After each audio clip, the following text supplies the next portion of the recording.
What is up, guys? Teddy Cornwell here. Welcome to the Underdog Talk, the world's most underrated podcast on earth. But today I'm all smiles because we're going to combine my two favorite passions with a person who has it just as much as me, bodybuilding and baseball, the president of the Mr. Olympia, the one and only Mr. Dan Solomon. And let me throw in there as well for you who do not know, a big diehard Baltimore Orioles fan. Dan, how are you and the family doing today on this Tuesday?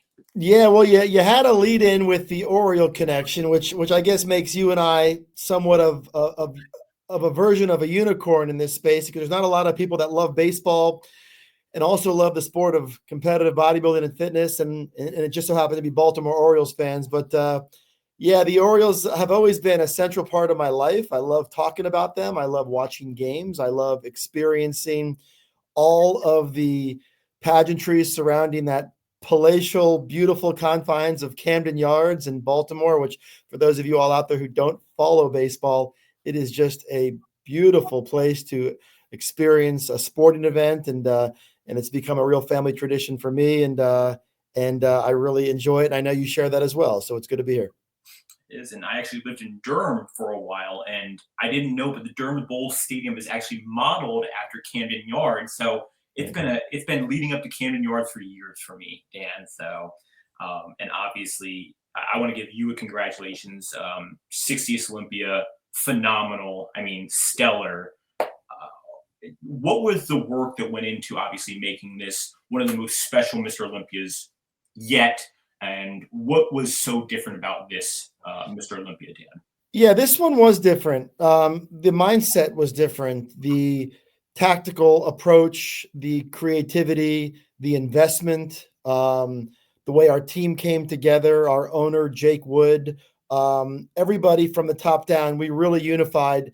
We knew what this meant, not just to us as a world championship event, but what it meant for the sport of bodybuilding, what it meant for the unification of the global fitness movement and how far it's come. When you think back to the Olympia, back when it started all the way in 1965 as just a bodybuilding contest. And a lot of people out there, for those of your viewers or listeners who don't necessarily follow the sport that closely, you think of the word Mr. Olympia and you think of bodybuilding, right? Naturally. And in our world, it has evolved in so many different ways. It has turned into a total celebration of the fitness lifestyle.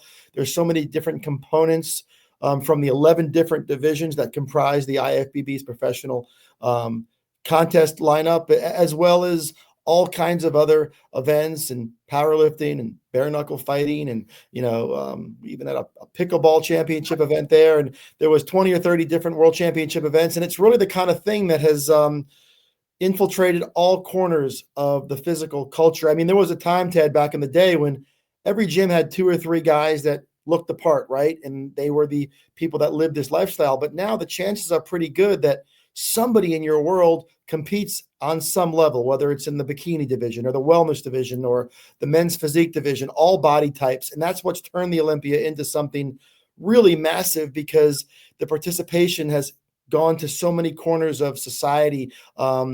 I always joke that there's a good chance that your kid's 3rd grade teacher competes in this thing, or your attorney, or your neighbor, or your best friend's girlfriend or boyfriend, or whoever it is.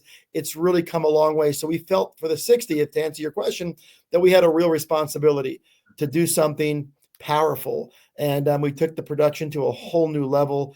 We formed a partnership with a property on the Las Vegas Strip called Resorts World, which was built only about 3 years ago. They spent over $4 billion on this thing, and it is a magnificent venue, home for our event, and it really lit up the Las Vegas Strip, and our presence in the city and around the world was really felt this year because of the things we were able to do. So all in all, it was a very visceral weekend filled with all kinds of sensory overload and celebrities and production value and all corners of fitness. And it was just really an exciting weekend. And I think overall it played pretty well. I think it went very well. And Steve was on the podcast, obviously, Big Steve, and he was talking about how he didn't know Bruce Buffer was going to come out. And I think that was just revolutionary, just for combining just the outside world and showing, hey, this is bodybuilding at its finest, and we're here to play. And that press conference was so electrifying, obviously, with Derek taking his shirt off. I mean, Samson taking his shirt off, not Derek, and just everything that went into it. How long did it take for you guys? Obviously, I assume you're probably already planning the 2025 Mr. Olympia.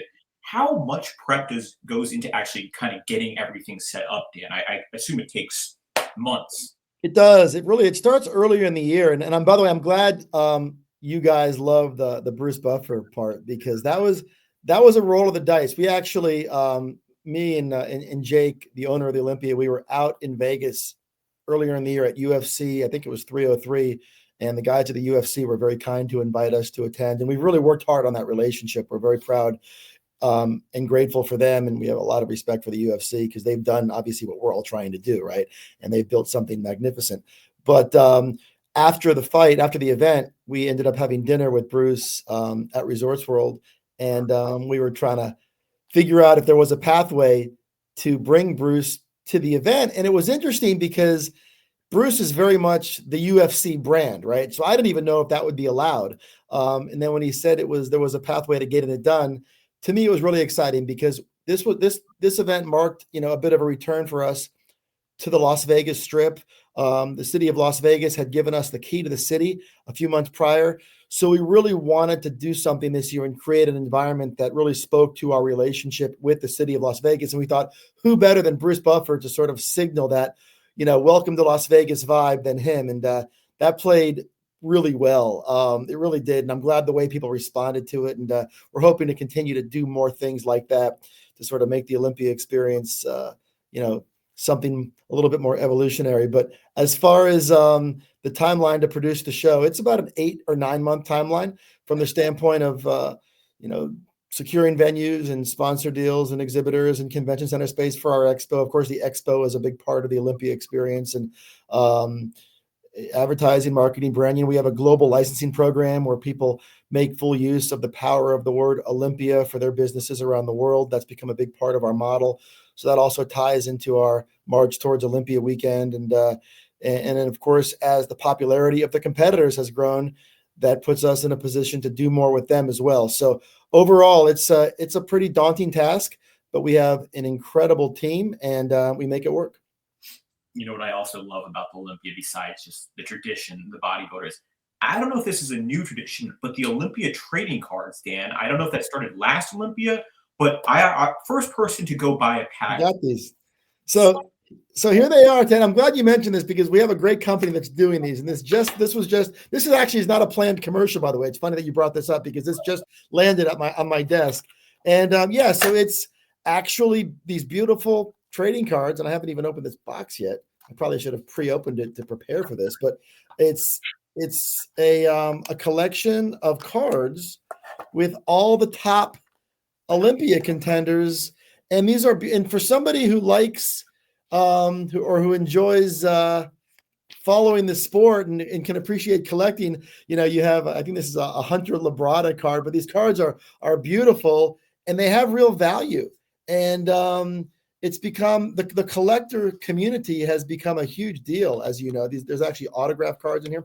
They've become a huge deal. And so we always try to figure out ways to connect with new audiences, right? And there's a million different ways to do that, whether it's bringing different celebrities to your event, whether it's connecting with new communities, reaching out to the wellness space. That's also a big part of it, what we're trying to do, anti-aging, all that sort of thing. But even things as simple as bringing trading cards to the world, because there are hundreds of thousands of kids who collect. And through that, they will form relationships and familiarity with those who compete on the Olympia stage. So, I'm glad you saw those. And speaking of trading cards, by the way, one of my favorite trading cards, I will tell you, is a couple of years ago. You were very kind to have me on your show when you were just kind of getting it going. And by the way, congrats to you, because this show has really turned into something pretty awesome. But when the show was over, when you learned of my affection for our beloved Baltimore Orioles, you sent me this great baseball card. I think the card featured Adam Jones and Manny Machado, two Oriole greats who are no longer with the team. Of course, Adam's long retired now. And the card was signed by both players. And my son really appreciated that. That was a very special gift. So I love that you did that. And I love that you understand the trading card community. It's a fun thing to do. It is. And well, Dan, I don't know if you want me to say this, but before Dan even came on the podcast, he asked me trivia questions about the Baltimore Orioles. So here's why I did that, because you had been trying to get me on this podcast for quite some time, and then you discovered that I was an Oriole fan. So my feeling was that you were angling and you were exploiting my love of baseball to get me to come on your show. So I decided to throw you back some spontaneous trivia about the Orioles, thinking that if you get these questions right, then you're the real deal. And you got every single one of them right, which of course made me very happy to come on and talk to you. And Dan, I've been going to the Orioles games since I was 10 years old, and those tickets were $3 with Eric Bedard on the team. And man, love it. It's just one of a one team there. And obviously, again, what was the most rewarding part about this Olympia? Obviously, each year has different rewards for you, but to you, Dan, 60th anniversary, special. What else was a rewarding aspect for you besides a successful show and an amazing show by everyone? It's there was a few moments. First of all, there's always focus on prize money. That's always a hot topic these days. I don't focus on it as much as other people do, but I know it's a topic for others. We were able to give away about $2 million this year in prize money just in our Olympia stage production alone, which is in addition to hundreds of thousands of dollars that we pay out throughout the course of the year in Masters, Olympia events, and other events that we put on. But to reach that $2 million threshold was significant for us, because there's actually no other event in the world that even gives away 1 million. And the fact that we were able to reach 2 million, it did mean something for us, because that is a byproduct of the support that the sport is now getting from sponsors and from various components around the world that help drive the economics of what we do. So when we're able to reach a $2 million threshold in prize money, that is symbolic of things that are going on below, above, and around the event. So that for me was very gratifying. There was another part that happened during the end of the show. So Resorts World, what makes it very unique is that it allows us to actually run LED video on the building itself. So it lights up the Las Vegas Strip, and we can actually run live footage. So in those final moments, as the champions were being crowned, as Chris Bumstead and Samson Dauda were being crowned champions, we were actually able to air that live to the entire city of Las Vegas on the side of the building, which technologically is a very unique thing that very few properties in the world can allow us to do. But the fact that we were in an environment that not only embraced that, but allowed us to do that, I kept thinking Joe Weider, who of course is the iconic pioneering founder of all of this stuff. I keep thinking if Joe were able to see his baby, his world championship, on the side of a building on the Las Vegas Strip, as roughly $2 million were being given away on a stage production that's really unrivaled in the history of our sport. It really is incredibly gratifying to Jake, to myself, to our entire team, to anybody who loves fitness and bodybuilding. To watch that and to be a part of that was incredibly special. There was also some other moments throughout the course of the weekend. When Chris Bumstead, of course, a lot of your viewers know Chris. He's the iconic classic physique Olympia champion, won 6 of them. But it's more than his titles. It's what he's meant to me personally. He has been the champion every year that I have had the opportunity to run the Olympia, and the way that he has crossed boundaries as far as connecting new audiences. He's massively popular, but he's popular for all the right reasons. So I was so happy to see him win it again and then retire on that stage, retire from competition. He ended up doing one more show. But it turned out to be a really special moment for all of us. And then, of course, seeing a new champion crowned. That's always special. They always say the most unforgettable nights in Olympia history or in bodybuilding history are when a new Mr. Olympia is crowned. Samson Dauda from the UK by way of Nigeria became our 19th Mr. Olympia. And his physique is very different, right? And it's unlike anything we've really had in our sport for quite some time. So he had a great battle with Hadi Chupan and the defending champion Derek Lunsford. And that could have gone either way, to be honest with you. It was so close. I'm a huge fan of Hadi Chupan. I think his physique is really hard to beat. I thought what Derek brought was impressive. Derek will be the first to say he could have been a little bit better, but he's a remarkable champion, and I guarantee I shouldn't guarantee anything. I would assume that with all the potential in Derek, and given how young he still is, he still has some more titles left in him. And then, of course, Samson, what he represents to so many people around the world. It's what makes bodybuilding amazing. It's just the way the world comes together. One of those guys is from the U.S. One of those guys is from Iran, and the other one is now in the U.K.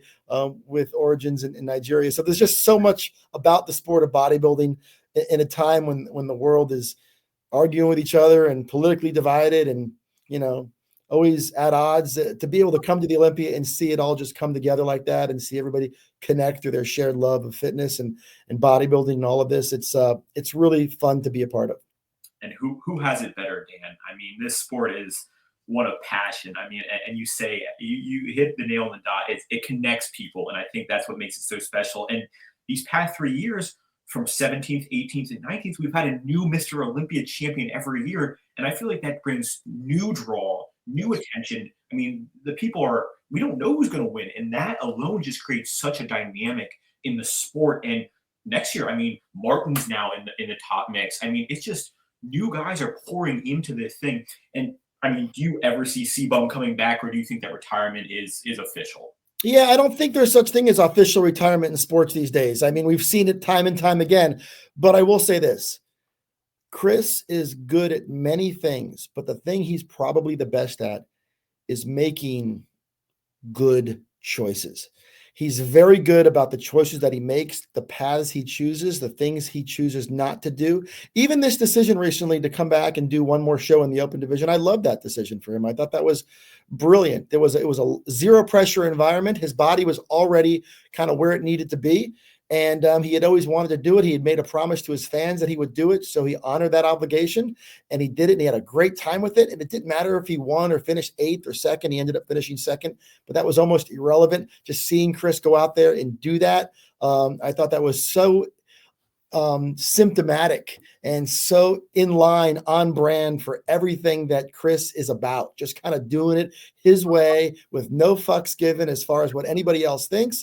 And he loved every part of it. And his energy, his love of the sport, it was out there for the world to see. And I was just so happy for him to have that moment. I was happy for his family.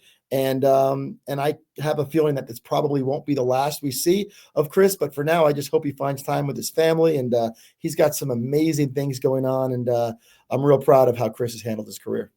A champion on and off the stage. And like you mentioned, I don't think there's too many more people who love the sport than Chris. I mean, he had it all. He could have said, "Hey, I'm officially done," but he wanted that. He wanted to try the open. He wanted to go out on a show that was his own way, and I love that. And you talked earlier about how the money's growing. I think the sport's also growing as well. And talking about Weider, you directed a film about him and his kind of life, and the sport's getting bigger. There's no doubt. Do you ever see it being a mainstream sport? Even though I do believe it is getting mainstream, do you see it being up there with the NFL, the MLB? Do you see it up there eventually? So the NFL, the ML, the Major League Baseball, the NBA, those are in their own class and always will be. What is happening, though, is the term mainstream is definitely starting to apply, and it's happening, and we're seeing it in so many different ways. I've had some conversations in recent months with people who attended this year's Olympia as my guest, or are just watching it from afar. And these are people that are tied to network television, people that are tied to major brands that go far beyond I always say there's the endemic brands that pay attention to us. Endemic meaning sports supplementation, nutrition, apparel, equipment. Those are the brands that have long supported our industry. But we're starting to see it go well beyond that. And people are taking notice. They're talking to us about what we're doing with our production, how we're distributing our product, how we're connecting with fans, and we're seeing the interest that people are taking. And yeah, little by little, I think we're starting to get there. I'm seeing the way our champions are starting to become more household names. The number of people that are aware and familiar with what's happening on our stages and also at our events. It's rare these days that I meet somebody who doesn't at least know somebody who attended the Olympia and or is a part of this lifestyle. So yeah, I would say we're getting there, but we want to do it responsibly, and we want to do it in a way that sort of allows us to stay on brand and to grow in an unreckless fashion. There are moves that we could make today that would get us to places that would blow some people's minds, but it's a methodical, calculated process, and one that we take very seriously. I'm fortunate to work closely with the leadership of the IFBB Professional League, which of course is the sanctioning body that oversees all of this under the direction of Jim Mannion, Tyler Mannion, of course, our owner, Jake Wood. We all work together and we try to find the right opportunities, the right pathways, the right ways to grow. There are events now all over the world. And we connect in different languages, and the number of different languages and the number of different cultures that follow us. We always say that no matter what language we speak, we all understand the message of what this is all about. And that's been one of the real fun parts about this. It's become a movement. And as you know, everything starts out as a movement and then it becomes mainstream. And I think we're getting there. But right now, I'm really proud of where we are today. And I think, shout out to you, obviously, the team that you mentioned. I mean, each year it is just getting more publicity or more public. People are knowing about it more. And I mean, the meet and greet is such an awesome event where, fans can meet our idols, our heroes. And I mean, is that something that's going to continue with the meet and greet next year? Can we expect that as well? Yeah, that's one of the really fun parts of Olympia Weekend. There's a lot of parts of Olympia Weekend that people show up and they don't even have to pay to go to. You come to the press conference. This year, there was almost 2,000 people at that press conference at noon on a Thursday afternoon. Imagine that. And then later that night, we had our Meet the Olympians. There was 3,000 or 4,000 fans there. Didn't cost them any money to get in. We're able to go there and make their way around. We run our event a little bit differently. And yes, tickets to the show are expensive, and we understand that. Coming to the Olympia Weekend costs a fair amount of money for a husband and a wife or a family to come out and secure hotel rooms and book flights and buy tickets. It's not an inexpensive thing to do, but we try to build in a lot of components of the weekend that enable people to show up and be a part of it. And in the case of the event that you just mentioned, the Meet the Olympians, it's amazing because they're all the competitors are there. I always say, even the guy who finishes last at the Mr. Olympia, or the girl who finishes 15th at the Bikini Olympia, she's still really popular and has millions of people who follow her around the world. And in her community, in her town where she's from, there's probably billboards with her picture on it. And that's what we always try to remember when we're in that room and we're surrounded by all of them. It's not just about the guy who's the top contender to win the title. It's about all of them, because when you're at the Olympia, it's because you are the best of the best. So events like the Meet the Olympians, where everybody can come in and have photo ops and get autographs and experience that and get to meet their heroes. It's a great way to kick off the weekend for sure. And that community, I think, like you mentioned, Dan, and I just can't keep agreeing with it more. I mean, what sport brings everyone together from around the world? I mean, there's not too many sports that can do that and just have everyone have that same passion and not view each other in different lights. Just, hey, you're a bodybuilder, and I appreciate that. And I totally agree. Now, I might be in the dark, but is the 2025 Mr. Olympia also going to be in Las Vegas? Yeah. So we'll be making some announcements in the coming days about the 2025 event, but much to my satisfaction, this year's event will probably play out similar in terms of venue location, time of year, and all that. We're still working on a couple of details that will get out soon, but I've had a run of 6 or 7 in a row where every year it's been at a different place, which means we have to hit reset every single year with convention center configurations, logistics, hotel agreements, room blocks, ticket floor plans, and that's a lot of work, and it forces us to go back to the drawing board every year, and we get off to a late start because of it, because there's so much preliminary work that has to get done. This year, I think we're going to try to do again what we did this past year, and that'll enable us to really open up a lot of bandwidth for growth and to do other things, because anytime you go to a new city, to a new venue, to a new hotel, to a new convention center, to a new time of year, whatever it is, anybody out there in the event business knows that that's a bit of a task. So we're hoping to wrap things up and to just do it again this October in Las Vegas. Yeah. And obviously you talk about kind of being on the move with so many different locations, and I'm sure that is, tests you, but obviously you come out on top every time. Dan, what was the most challenging part of this Mr. Olympia? Obviously, again, that 60th anniversary, wanting to put on a show, which again, you shocked the world, you did it. But what was the most challenging part besides kind of getting those the hotel and resort world. What was the hardest part? Yeah, so it's funny because the challenges they all tend to blend together, to be honest with you, because it all moves so fast. But I would say that the biggest challenge really is the Olympia.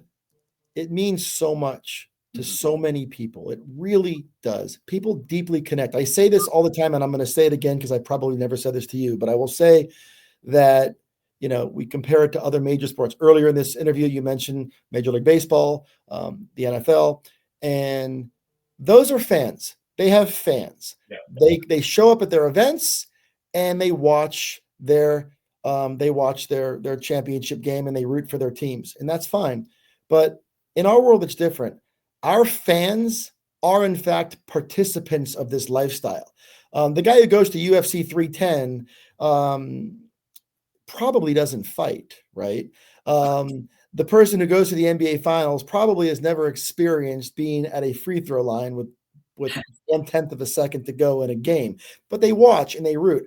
The reason why this matters to our followers, our fans, is because they wake up every morning.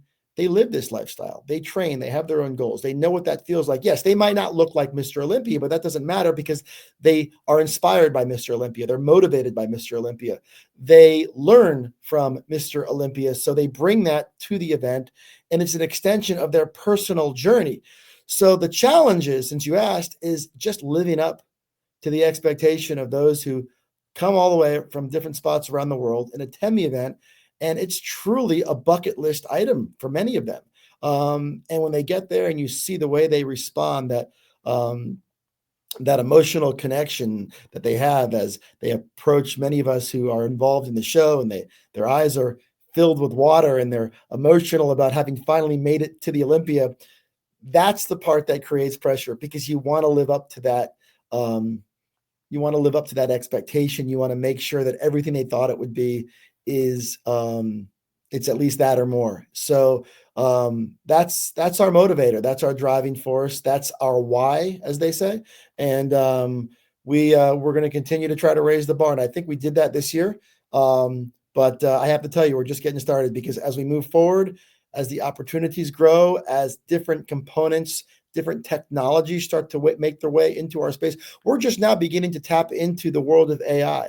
And I know in the world of AI, a lot of people are quick to dismiss it and cast a negative cloud around it. But when you actually peel away the layers and you start to understand the capabilities of AI, what it can do to help us connect with audiences, translate languages, add production value, provide additional value to our sponsors, to our exhibitors, there's so many elements there that can really take this lifestyle to a whole nother level, whether we're talking about fitness, anti-aging, wellness, bodybuilding.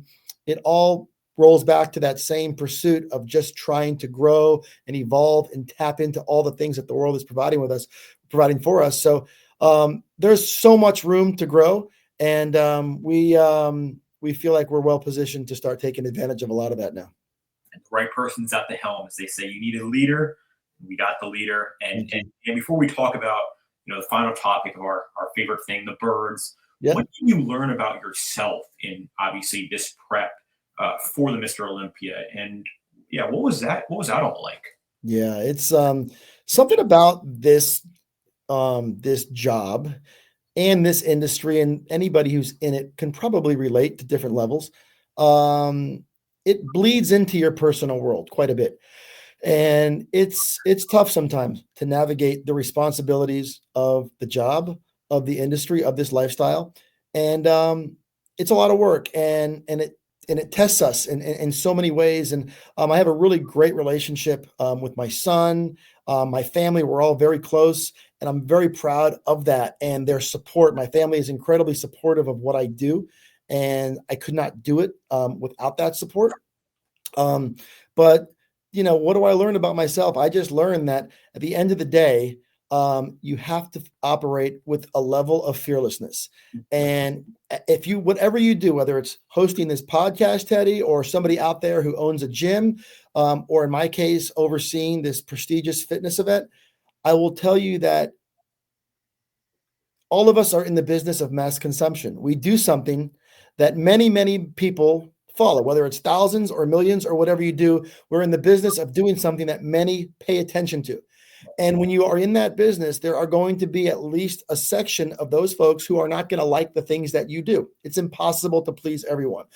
So what I learned about myself is the quicker I surrender to that idea and I stop being burdened or influenced by the off chance that somebody might not like this idea, all of a sudden you become free. You become free and you become incredibly courageous. And it's within that courage that lives growth, it lives creativity, it lives evolution. And for me, that's what this has all been about. This has all been about understanding the responsibility of all of this, but more importantly, going into it with a fearless mindset that sort of clears the way for all kinds of fun things to happen. Because I will tell you that when you look around at other events, other companies, other individuals, those who maybe aren't really growing the way they can, it's because they're afraid. It's because they're afraid to offend somebody. It's because they're afraid that they are going to present an idea that maybe will show up on a message board, and somebody will say that it was not a good idea or that the job was bad. And if you live in that space and you're in fear of that, then you're going to really end up in a place of no growth. And unfortunately, in my role, no growth is not an option because we have to keep growing. And speaking of growth and tying it into the next subject and being fearless, Baltimore Orioles, if you're listening, we need you to be fearless in this season. Dan, what are your predictions for this upcoming season? I mean, Well, are they going to be above the Yankees? That's going to be the big question. Well, so the Yankees have put themselves in a pretty good position. Like they're sitting there with the reigning Rookie of the Year and the reigning MVP, and they have a good farm system, and they have a lot of things going on there. But the Orioles have done a great job of sort of keeping pace, and they've done so with a fraction of the budget and the salary commitments, which is a credit to Mike Elias, their vice president and general manager, who's done an incredible job identifying talent, drafting great players from Adley Rutschman and Gunnar Henderson and Jordan Westberg. These guys are tremendous. Colton Cowser nearly won himself a Rookie of the Year this year.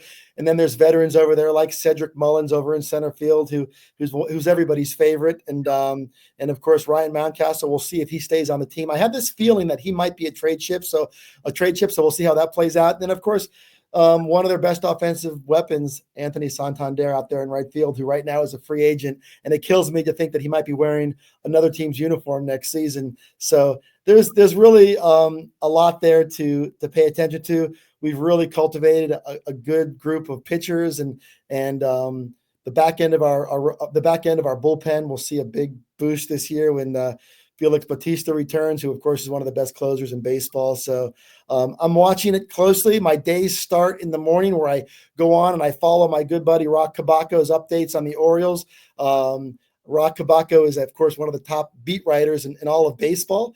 And I like Rock because I've always had an affection for the beat reporter. The beat reporter to me is the purest form of journalism. It's the guy who doesn't get all the credit. It's the guy who doesn't, drive the Ferrari or live in the mansion, but it is the guy or the girl who digs in there, rolls up their sleeves and learns all the nuances about a team and follows them without a lot of fanfare. But it's how we keep up to speed on what's going on in and around the team. So yeah, I'm excited to see what happens this year with the Orioles. There's also some young talent there. Of course, Jackson Holliday, who's going to probably start at second base. And we'll get a look at what Jackson's got to bring after sort of a rookie campaign where, he was up and down a little bit. And then there's a really talented kid who's just got called up. And he's somebody who I think is tremendously talented. His name's Kobe Mayo. And he's a guy who might find his way over to first base if I had to guess this season, but we'll see how it plays out. But yeah, you opened up the can of worms. You mentioned the Orioles. This is what happens, Teddy. You start talking the Orioles and I can go forever. I know you can, Dan. And Tyler Wells, who was on the podcast, rest up, recover. Yes. We need you back in the lineup. Hopefully your Tommy John surgery went well. I know you're also expecting a kid, so congratulations, Tyler, if you're watching. But yes, this is a one-of-one organization. And Dan, I appreciate your coming on, talking about our two favorite things, bodybuilding and the birds. Now, where can we find these trading cards? Can we buy them online still? Yeah, there's a go to Olympia Trading Cards, I think is where it's at, or just go to the Mr. Olympia on IG, and there's all kinds of posts that promote the ways to get the trading cards as a holiday gift. And maybe what I'll do is later on, I'll put something on my own Instagram to kind of give those guys. I'm not directly involved in the trading card business, but it's one that we support and we try to get behind, because the people who are doing it, they're working really hard to get it out there and to give the competitors a chance to, gain new fans and be collected, right? Who doesn't want to be collected? So we'll see how that all plays out. But yeah, it's there's a lot going on in and around the Olympia, and it's fun talking about it, and I'm looking forward to a holiday breather. Yes, you deserve it, Dan. And first 2 people to buy a pack of those good old trading cards, send me a screenshot. We'll get you something special out. It might be a Baltimore Orioles autograph. Who knows? We'll turn you into a Baltimore Orioles fan here on the Underdog Talk.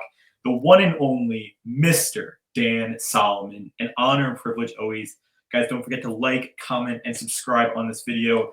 Until next time, the president of the Mr. Olympia and the Underdog out. Dan.